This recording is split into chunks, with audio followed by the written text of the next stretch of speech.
Hey there, in today's video, I am just working in my art journal and I had this great idea. I'm going to use up a bunch of different paints that I have, empty, tubes that are like almost gone. And I thought, okay, it's the week of Thanksgiving and I don't normally do, what would I call it? Holiday art.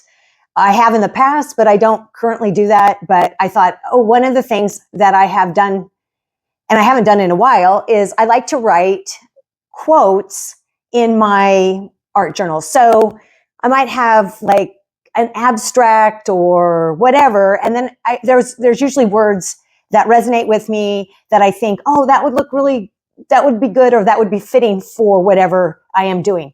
But today I thought I'll just take these colors, make kind of an abstract, paint the middle, and then write the quote in it. Now, I will say, in hindsight, I actually liked it better. I had a kind of a cool thing going, but I was on a one-track mind, and it goes to show you, like, sometimes you have to switch gears. It would have been okay not to put the quote in the middle. I could have gone on to another page and done that. So I feel like what I had was better than what I finished with. Halfway through was fine. But as you'll know, part of the process is just doing and being and creating over and over again. And this is a good lesson. Listen, guys, if you find you really like what you're doing, you don't need to finish. I didn't need to put a quote in the middle. I could have just left it as an art journal page. I really like this page. I'm just going to leave it that way and go on and do it on another page. So lesson learned, right? But I will admit, when I'm on camera, I was like, well, I better keep going because this is what I thought I was going to do. But anyway, that's the lesson learned for today. But I do hope that you see your art journal pages in a different way. A lot of times people will write their own, use it actually as a journal, a place to write, and then maybe make art over it or incorporate. I've seen people do different art, portrait, whatever it happens to be, landscape, and then do some beautiful writing about whatever that process is for them or whatever is happening in their life, whatever they feel like writing about.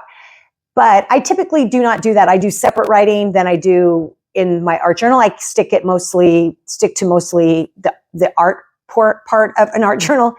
But I do like to incorporate words and quotes. And today the quote was that I really wanted to use, and I did use ultimately, was gratitude. See, I have it written here. Gratitude helps us see what is there instead of what isn't. And here's the thing.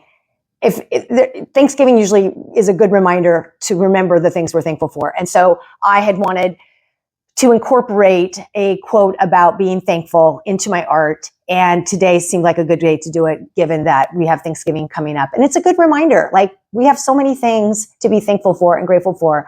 And it's easy to see the lack instead of the abundance. So I would encourage you to not only just look for the blessings and the gratitude in your life, but to also make art and be willing to stop.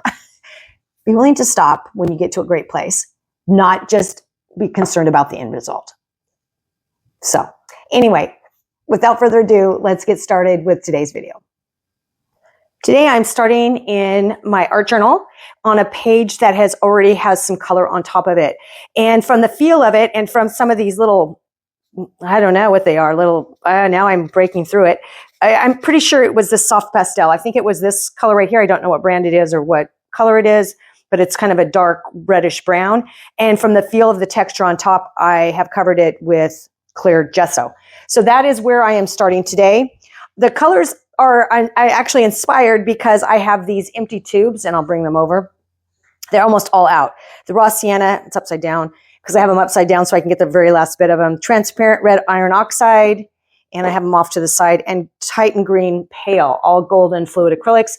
I was like, I just need to use these up. And when they get to the very bottom like this, it doesn't help me if I'm working on something and then I can't actually use it because there's just like little tiny bit at the bottom, and a lot of times it's hardened. So I also added some other colors. I added carbon black, obviously titanium white, which I always use, and now my fingers are covered in that pastel, a unbleached titanium, and a burnt umber. I'm not really sure where this is going to go. My idea is to kind of paint a whole bunch of stuff and then make the middle so that I can write a quote there. But who knows what's going to happen. So I just kind of thought I'd show you that, and then I'm going to speed this up because the process is just going to be laying down paint. The other thing that I do want to mention, I don't know if I've mentioned this before in any of my videos, but when I'm working, whether it's in my art journal or on a canvas, or I try to use a variety of tools to apply the paint. Okay, so of course you have your brushes, but within those brushes, there are different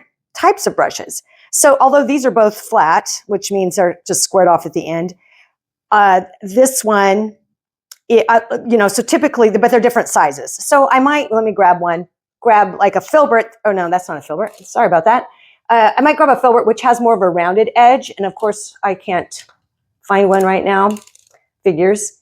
Well, here's one, a bigger one. It has, the end is like this. So I try to use different brushes so that the result is different. So they're not all exactly the same. And this is a round. And so they're going to show different.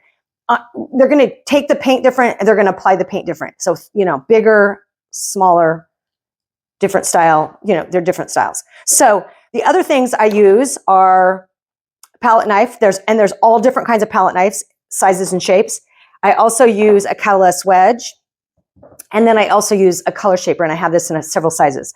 So one thing to think about when you're starting is, what are the different tools that I can use to apply paint so that I can get a different result? So just something to think about. I don't know if I've mentioned that before. So that is typically what I do, because it's real easy once you start. Let's just say you're starting with these really small brushes like this, then all your shapes are small. You can't do anything bold because you've got these small tools. So it's good to have a variety, even when you're working on a smaller, I think this is like 9x11, a smaller size, because you can get a bolder mark, obviously, if you use something bigger like this than you can if you use something smaller like this. And it depends on what you're going for, but typically I'm working more expressively.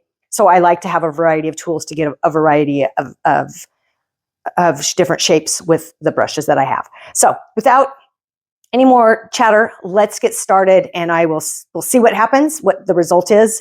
Who knows?